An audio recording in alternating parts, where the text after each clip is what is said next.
Hey folks, this is Vince with Dad's Gaming Addiction, and today we're going to check out Trambahn. It's a game for 2 players for ages 8 and up, with the average playtime being about 30 minutes. In this game, players are going to be running their very own tramway company, and the person that can do it the best will win the game. So without further ado, let's take a quick look at the components and see how the game is played. Okay, so here's a very brief look at your components and what game setup might look like. On the very top here, you've got these tramway cards. They have score multipliers on the left, ×2, ×3, and ×4. And that represents time as it flows throughout the game. You start with a horse train, and then the 3 here is a steam train, and then finally you've got electric on the bottom. You put the 2s on top, followed by the 3s, followed by the 4s. You draw the first 3 cards and lay them out like this.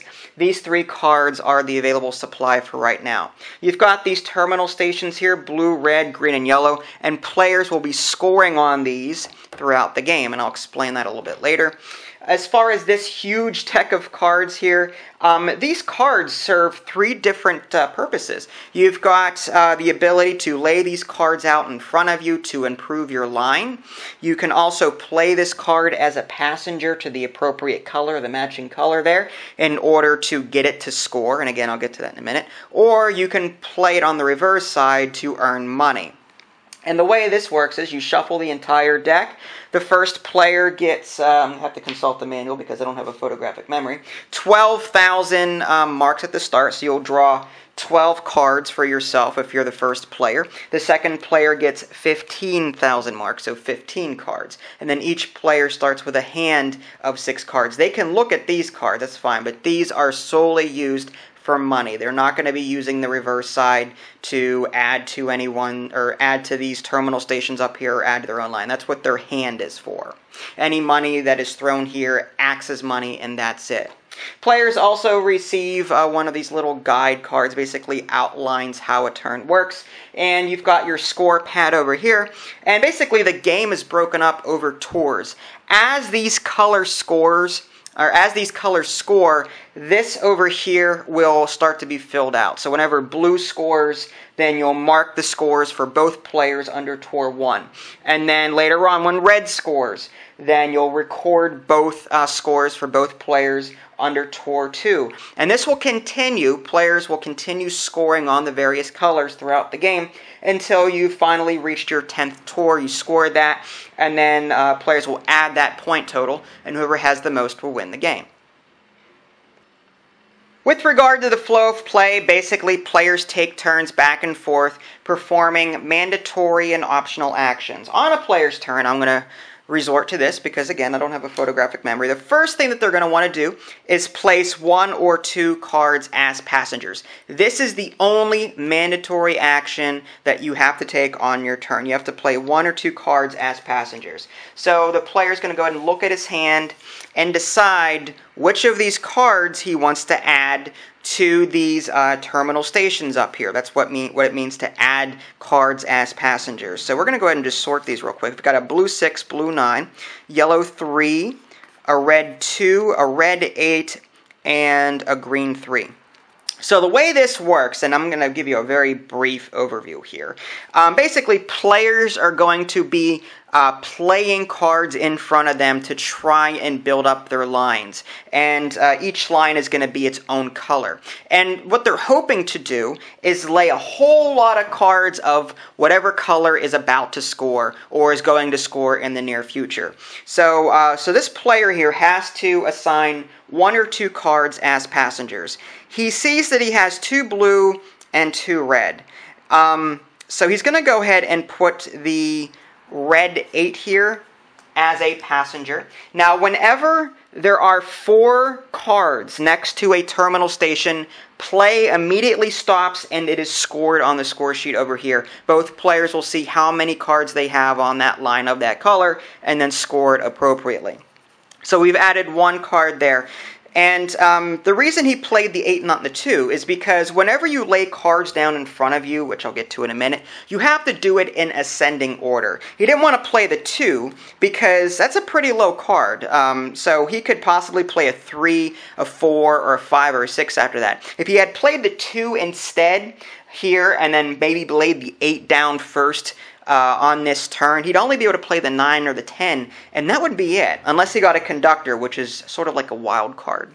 So what he's going to do now, he played his mandatory 1 or 2 cards as passengers. Place any number of cards as stations in front of you. This is an optional play. So now that red is building up on demand and is on its way to scoring, he's going to go ahead and play this 2 in front of them. Now here's something very important to consider. You have to purchase a train, which is another optional action, which I'll get to.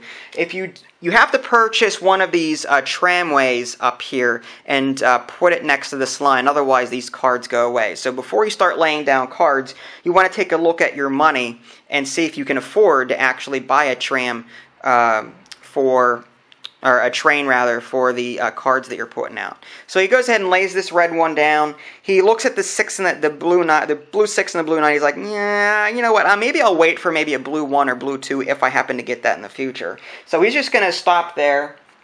And then the third action he could take, place any number of cards as money on your money pile. So he's looking at his hand here. He's like, you know what?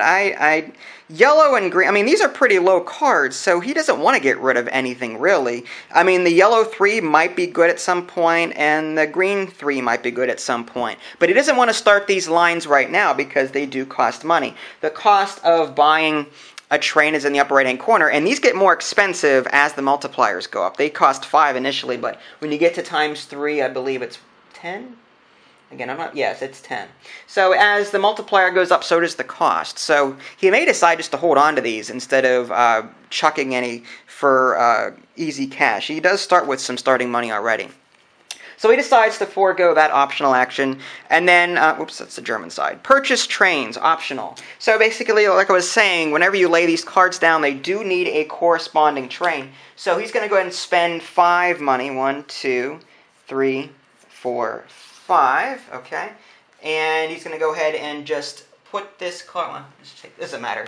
They're all the same. He's going to just throw that underneath like this. That way, at the end of his turn, he doesn't have to give any up. And you can go ahead and just refresh that. There we go.